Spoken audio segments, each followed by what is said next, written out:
Halo, selamat berjumpa lagi rekan-rekan generasi muda semua di dalam menghadapi masa depan yang gilang gemilang.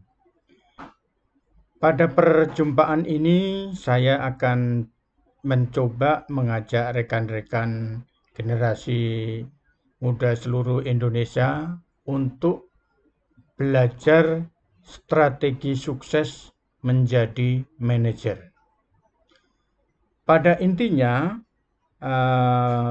materi ini adalah berdasarkan pengalaman saya yang pernah menjadi kepala bandar udara di Pekanbaru salah satunya, sehingga bandara tersebut sukses menjadi bandara terbersih seluruh Indonesia dan bandara terbaik di seluruh Indonesia pada tahun 2012-2013.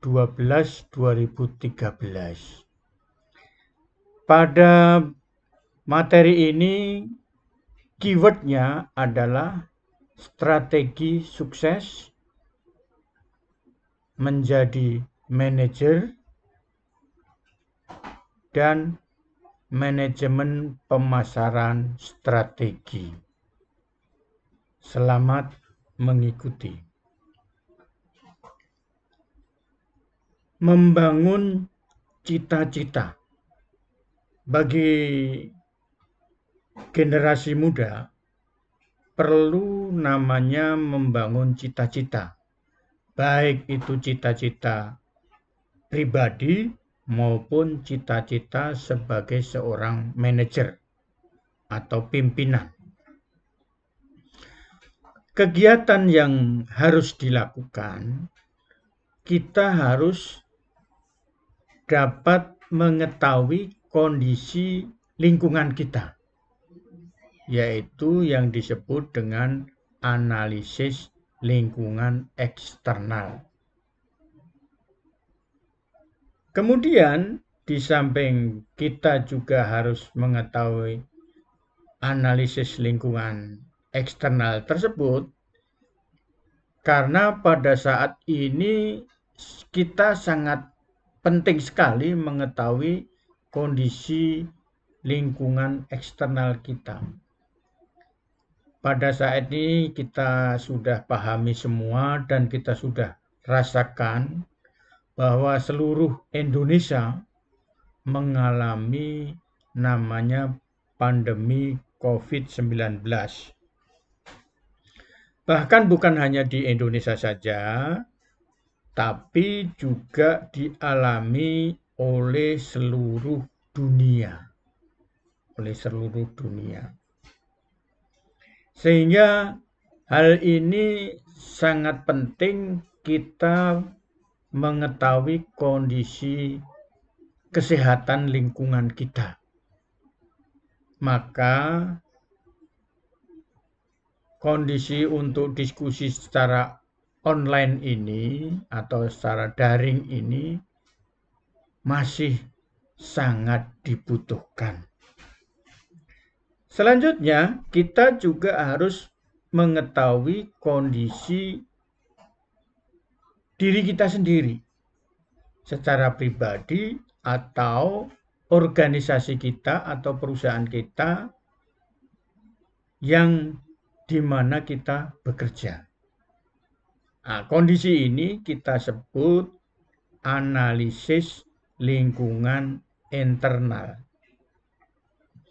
Perpaduan antara analisis lingkungan eksternal dengan analisis lingkungan internal itu akan diperoleh satu kondisi yang dapat kita ambil, yaitu namanya target yang dipilih. Setelah melalui perbandingan antara kondisi internal dan eksternal, kita bisa menentukan arah organisasi kita atau arah pribadi kita mau bergerak kemana. Karena Hal ini sangat penting pada kondisi yang tidak menentu seperti sekarang ini. Kita tidak tahu kapan COVID ini akan berakhir. Apakah kondisi new normal ini akan berjalan seperti ini terus atau akan hilang kembali ke seperti sedia kala. Walau alam, karena negara sendiri kan juga tidak mengetahui apa yang harus dilakukan. Baik, kita lanjutkan. Mari kita lihat analisis lingkungan eksternal atau kita sebut ALE. Di dalam analisis lingkungan eksternal, kita perlu mengetahui kondisi politik. Kondisi politik kita sekarang ini seperti apa? Rekan-rekan muda semua sudah tahu kondisi politik di Indonesia seperti apa. Jadi saya tidak usah terlalu banyak bercerita karena ini kita alami sendiri. Kita alami semua, kita alami barengan. Kita mengetahui apa yang terjadi. Kemudian mari kita lihat artinya apa? Artinya kondisi politik kita ini sekarang ini tidak stabil. Intinya itu. Yang kedua, masalah ekonomi. Ekonomi kita bagaimana?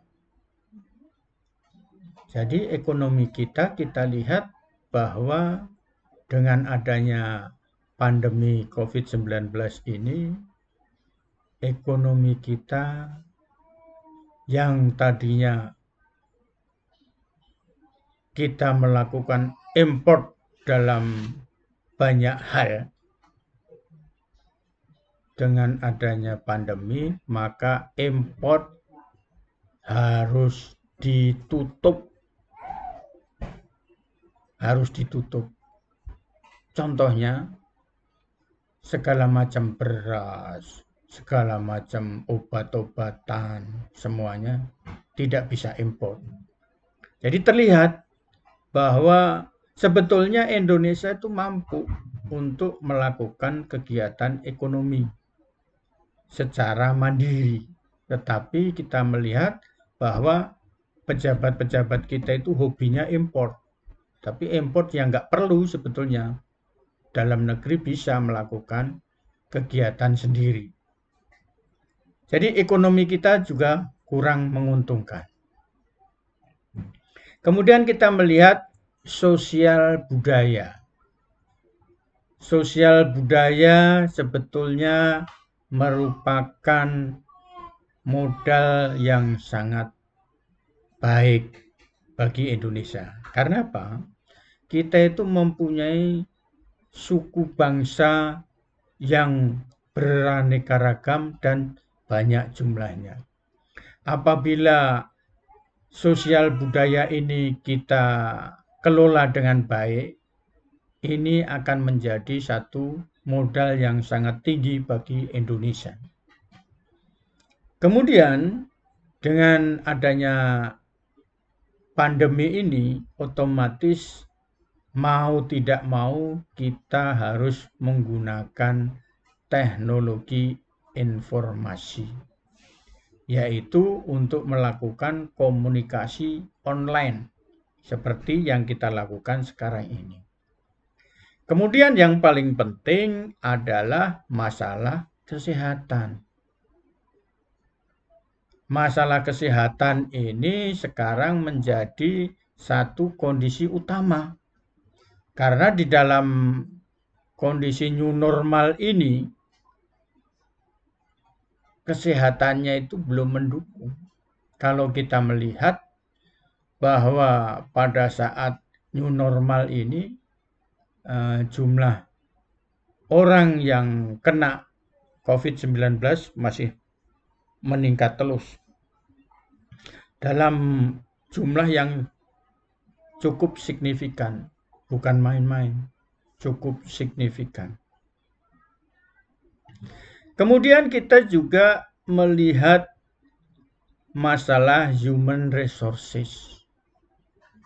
Kita lihat bahwa dengan adanya pandemi 19 ini banyak human resources yang pada kena PHK. Artinya apa? Artinya bahwa banyak tenaga SDM yang pada diberhentikan. Artinya banyak, jumlahnya banyak yang pada nganggur. Karena memang perusahaan tidak bisa menggaji, produksinya tidak ada. Kemudian yang berikutnya adalah masalah operasional. Operasional untuk membangkitkan geliat bisnis organisasi.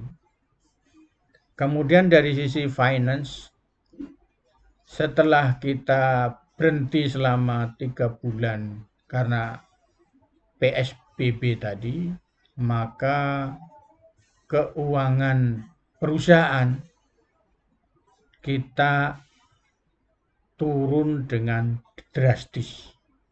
Rata-rata seperti itu. Rata-rata seperti itu. Bukan hanya keluarga, bukan hanya perusahaan, tapi negara Indonesia juga mengalami krisis. Bukan hanya Indonesia, tapi dunia juga seperti itu. Artinya, memang kejadian ini adalah kejadian force major. Tetapi dengan adanya force major yang tadi, diharapkan keuangan jangan dimain-mainkan.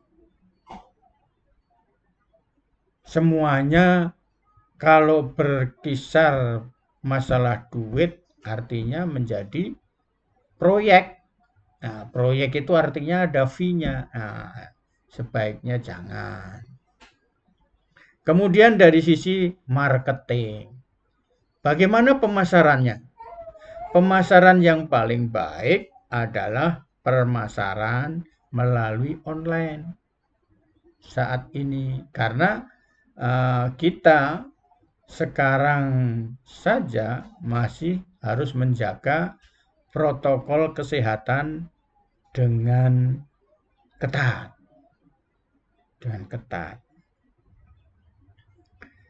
Kemudian kita beralih ke analisis lingkungan internal. Analisis lingkungan internal. Jadi kita menganalisis diri kita sendiri atau perusahaan kita di mana kita bekerja. Yang pertama adalah FCA atau VCA.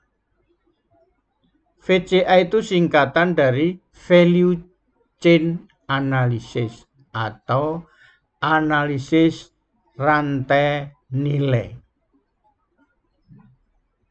Kemudian berikutnya adalah TIROGA, Tangible, Intangible of Capability Analysis, yaitu menganalisa kemampuan fasilitas kita, baik software maupun hardware-nya di TIROGA tadi. Kemudian yang berikutnya kalau di eksternal juga menganalisis human resources, maka di perusahaan kita atau di kita sendiri secara pribadi juga harus dicek human resources-nya.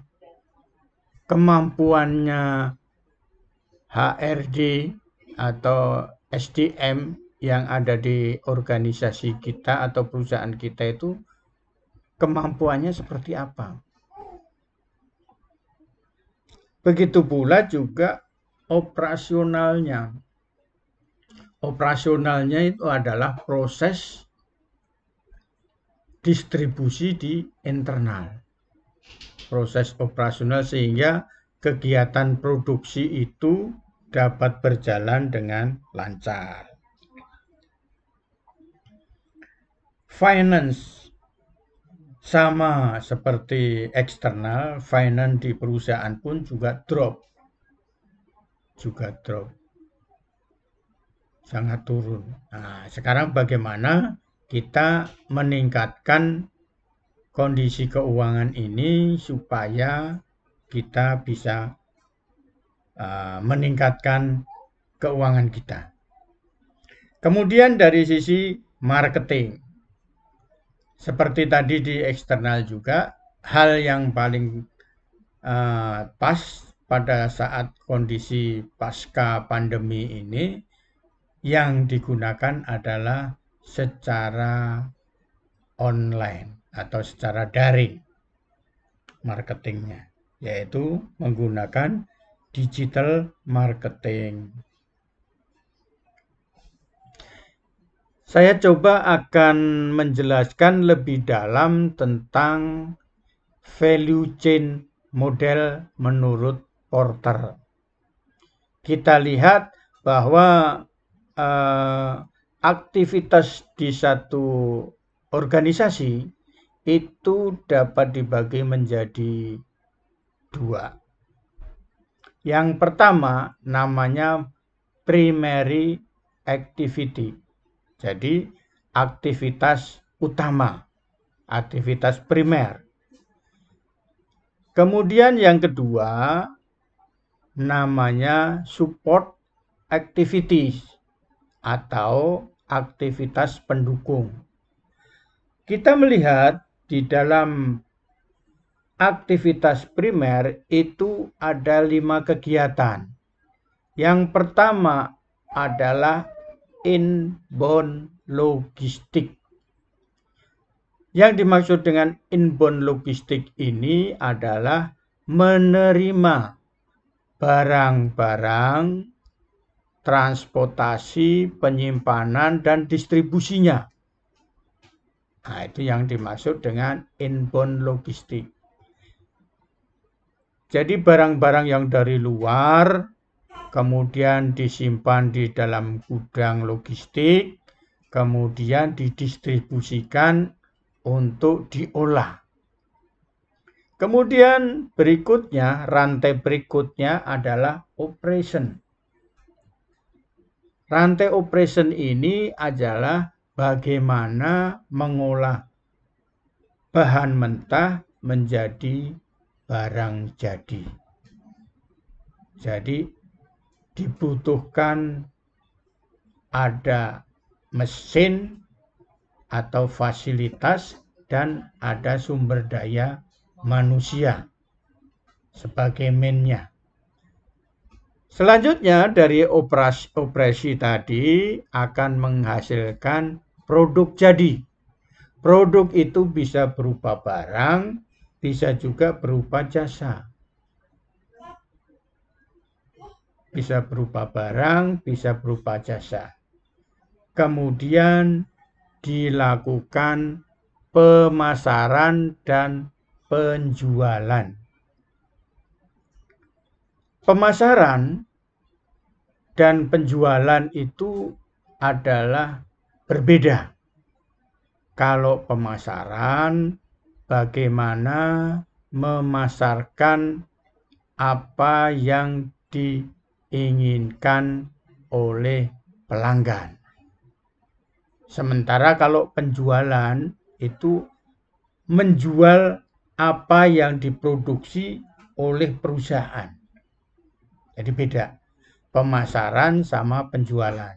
Beda tugasnya. Kemudian yang terakhir adalah pelayanan. Jadi bagaimana melayani pelanggan supaya membeli barang-barang yang diproduksi oleh perusahaan. Pelayanan ini bisa pelayanan pada saat pembelian dan pasca pembelian. Bisa juga kalau yang namanya pra pembelian itu dilakukan oleh marketing. Nah, pelayanannya sendiri itu pas penjualan sama pasca penjualan. Itu adalah kegiatan primer. Sementara kegiatan primer ini akan berjalan dengan dukungan aktivitas dari infrastruktur perusahaan atau firm infrastructure. Yang berikutnya adanya procurement. Ada procurement atau pembelian. Nah, caranya pembelian menurut aturan yang berlaku diadakan pelelangan supaya memperoleh harga melawan kualitas terjamin. Kemudian support activity yang lain adalah human resources management, yaitu sistem informasi SDM. Jadi untuk mengelola SDM itu menggunakan human resources management. Kemudian untuk mempercepat proses otomatisasi menggunakan teknologi yang dibutuhkan. Dari kegiatan primary activity tadi dan support activity diharapkan akan menghasilkan profit atau margin profit.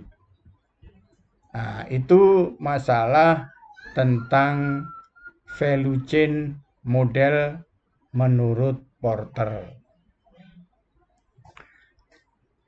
Dari kondisi tadi, maka akan diperoleh target yang dipilih. Tadi kan masih menganalisa, semuanya dianalisa, kondisi eksternal dan kondisi internal. Nah, setelah semuanya tahu, kita bisa menentukan target yang dipilih. Perusahaan kita atau diri kita itu mau seperti apa?